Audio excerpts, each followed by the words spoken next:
Hello dear student. तो जैसे कि आप लोग लास्ट लेक्चर में देखा ही होगा कि इलेक्ट्रिकल हीटिंग क्या होती है। ठीक है, मैंने लास्ट लेक्चर में आपको इलेक्ट्रिकल हीटिंग के बारे में एक्सप्लेन किया था और आप लोग इसका वीडियो लेक्चर देख भी लिया होगा। ठीक है, और आज के लेक्चर में हम ट्रांसफ़र ऑफ हीट देखेंगे। ठीक है, ऊष्मा का स्थानांतरण।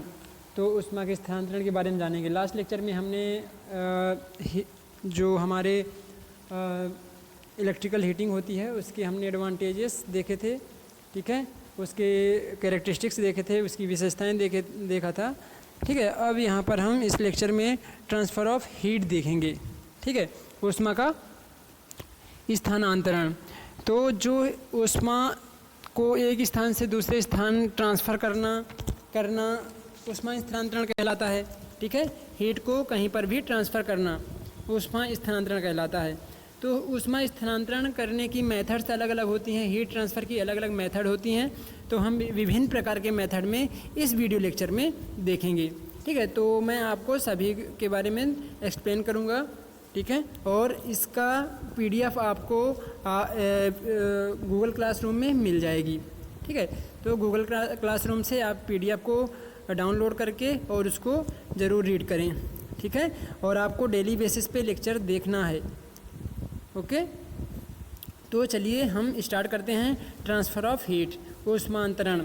ठीक है, तो ऊष्मा को ट्रांसफ़र करने की मेथड अलग अलग प्रकार की होती हैं। ठीक है, जैसे कि पहली है कंडक्शन।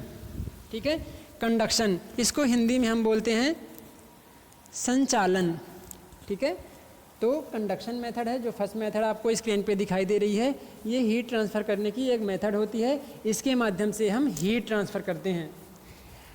हीट ट्रांसफ़र की इस मेथड में पदार्थ के हीटेड मॉलिक्यूल अपनी ऊष्मा को अपने पास वाले मॉलिक्यूल को प्रदान करने का कार्य करते हैं। ठीक है, जितने भी पदार्थ के मॉलिक्यूल होते हैं वो अपने पास वाले मॉलिक्यूल को हीट ट्रांसफ़र करते हैं।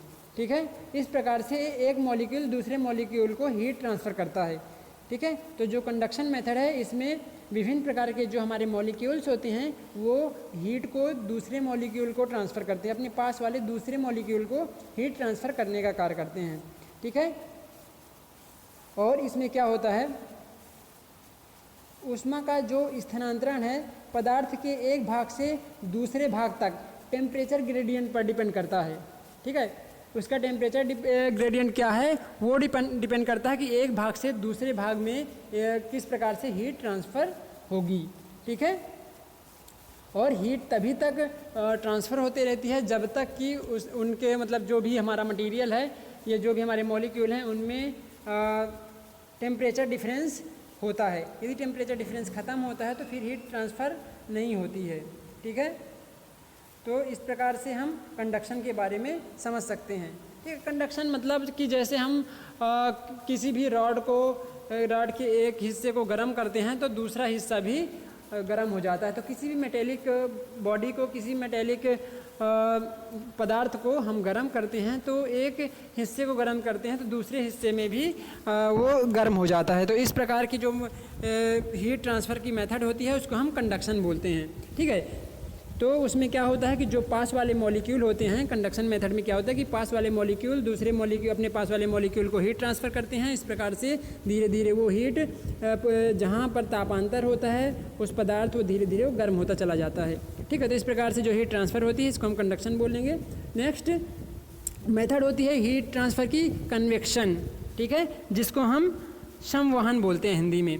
तो कन्वेक्शन मेथड क्या होती है, कन्वेक्शन मेथड में हीट ट्रांसफ़र वो खुद जो मॉलिक्यूल होते हैं जिनमें हम हीट ट्रांसफ़र करना होता है तो वो मॉलिक्यूल खुद हॉट होकर गर्म होकर मोशन करते हैं और वो मतलब दूसरे मॉलिक्यूल को हीट ट्रांसफ़र करते हैं। तो मतलब मोशन के द्वारा इसमें हीट ट्रांसफ़र होती है, मॉलिक्यूल के मोशन के द्वारा इसमें हीट ट्रांसफ़र होती है। ठीक है, वो जितने भी मॉलिक्यूल होते हैं जिनको हॉट किया जाता है वो स्वयं की उनकी गति होती है और वो हीट ट्रांसफ़र करने का कार्य करते हैं। ठीक है, जो ये कन्वेक्शन मेथड है, ये कन्वेक्शन मेथड फ्लूइड मटेरियल के लिए, कोई भी तरल पदार्थ के लिए, फ्लूइड मटेरियल के लिए उपयोग किया जाता है। ये तरल पदार्थों को हॉट करने के लिए कन्वेक्शन मेथड के द्वारा ही हीट ट्रांसफ़र होती है। ठीक है, जैसे हम क्या करते हैं कि जैसे वाटर को गर्म करते हैं तो वाटर में जो नीचे वाले मॉलिक्यूल्स होते हैं वो वाटर में तो वो पहले गर्म होंगे, उसके बाद में वो जैसे ही वाटर कोई भी फ्लूइड मटेरियल गर्म होता है तो उसका घनत्व तो कम हो जाता है। जैसे ही घनत्व कम होता है तो वो ऊपर आ जाता है, और ऊपर जो ठंडा मटेरियल होता है, जो ठंडा तरल पदार्थ होता है, वो घनत्व उसका अधिक होने के कारण वो नीचे आ जाता है। तो इस प्रकार से मॉलिक्यूल खुद ही मोशन करके हीट को ट्रांसफ़र करने का काम कन्वेक्शन मेथड में करते हैं। ठीक है, तो ये क्या कैसे करते हैं कि अपना खुद जो हमारे हॉटेड मॉलिक्यूल्स होते हैं वो ठंडे को मतलब वो मोशन करते हैं, जिससे जो गर्म वाले होते हैं वो ऊपर चले जाते हैं, ठंडे नीचे चले जाते हैं, ऐसे सर्कुलेट होते रहते हैं, ऐसे मोशन करते रहते हैं और हीट ट्रांसफ़र कंटिन्यूअस होते रहती है। ठीक है, तो ये हीट ट्रांसफ़र करने की तीसरी मेथड है। फिर हम सेकंड मेथड है, और तीसरी मेथड देखेंगे रेडिएशन। ठीक है, तो ये हीट ट्रांसफ़र करने की जो थर्ड मेथड है इसको हम रेडिएशन या विकिरण कहते हैं। ठीक है, इस प्रकार की मेथड में हीट को ट्रांसफ़र करने के लिए किसी भी माध्यम, किसी भी मीडियम की आवश्यकता नहीं होती है। इसमें क्या होता है कि बिना माध्यम के ये हीट ट्रांसफ़र करता है। यदि इसके माध्यम में, इसके बीच में, इसके रास्ते में या इसके मार्ग में कोई भी पदार्थ आता है तो वो भी गर्म हो जाता है। ठीक है, तो रेडिएशन के द्वारा जो हीट ट्रांसफ़र की जाती है उसको हम रेडिएशन बोलेंगे। ठीक है, तो इसमें कुछ इस प्रकार से हीट ट्रांसफ़र होती है। जैसे सूरज की किरणें जो हैं वो पृथ्वी पर आती हैं तो वो किरणों के माध्यम से, रेडिएशन के माध्यम से ही हमारे पृथ्वी को गर्म कर देती है। विकिरण के माध्यम से ही यहाँ पर हीट ट्रांसफ़र होती है। ठीक है, तो इसका सबसे अच्छा स्रोत तो ही रेडिएशन के द्वारा हीट ट्रांसफ़र करने का सबसे बड़ा स्रोत तो सूर्य ही है। ठीक है, तो इस प्रकार से आप समझ सकते हैं, या समझ सकते हैं कि कोई भी बल्ब लगा है जो कमरे को गर्म करने के लिए, कोई भी हीटर कॉइल लगी है तो वो भी रेडिएशन के माध्यम से कमरे को गर्म कर देते हैं, बल्ब कमरे को गर्म कर देते हैं। तो इस प्रकार से रेडिएशन के माध्यम से कुछ इस तरह से हीट ट्रांसफ़र की जाती है। ठीक है, तो एक चीज़ ध्यान में रखना कि रेडिएशन में कि हीट ट्रांसफ़र करने के लिए किसी भी मीडियम की, माध्यम की आवश्यकता नहीं होती है। देखिए यहाँ पर आपको क्लियरली एक डायग्राम दिखाई दे रहा है जिसमें हीट को तीनों मेथड से ट्रांसफ़र किया जा रहा है। ठीक है, तो देखिए कंडक्शन क्या होता है कि जैसे आपको एक आपको यहाँ पर पात्र रखा दिखाई दे रहा है, इसमें हैंडल लगा हुआ है। ठीक है, और इसको हम इंडक्शन के द्वारा, या मान लीजिए हम यहाँ पर हीट दे रहे हैं, यहाँ आप इसके नीचे तली में देखिए हीट यहाँ से ट्रांसफ़र की जा रही है।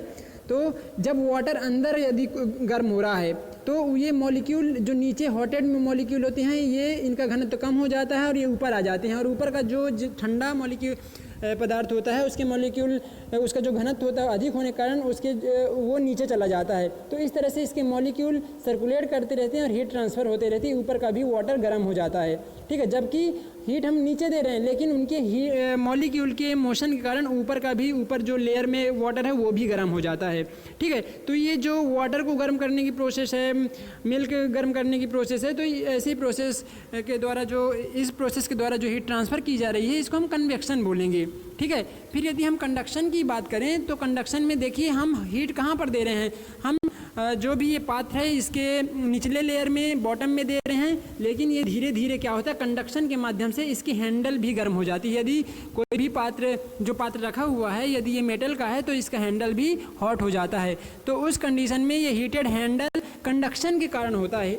ठीक है, कंडक्शन के कारण ये हमारा हैंडल भी गर्म हो जाता है। तो आप इसको एक एग्जांपल से समझ सकते हैं। फिर एक आपको दिखाई दे रहा है रेडिएशन।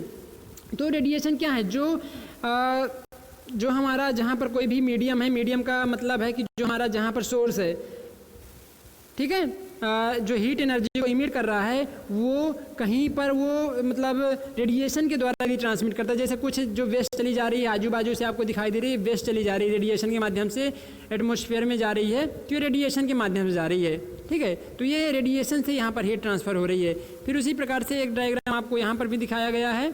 ठीक है। ये हैंडल कंडक्शन के कारण गर्म हो जाता है। जो अंदर इस पात्र में कोई भी फ्लड लिक्विड रखा हुआ है, लिक्विड वो कन्वेक्शन के द्वारा गर्म हो रहा है, और यहाँ पर जो हीट ट्रांसफ़र हो रही है, यहाँ पर लकड़ी से लकड़ी बर्न हो रही है, यहाँ पर वुड बर्न हो रही है, उसके बाद में जो हीट ट्रांसफ़र हो रही है वो रेडिएशन के द्वारा हो रही है। ठीक है, तो ये आप इससे बहुत अच्छे से समझ सकते हैं। ठीक है, तो आज के लेक्चर में इतना ही।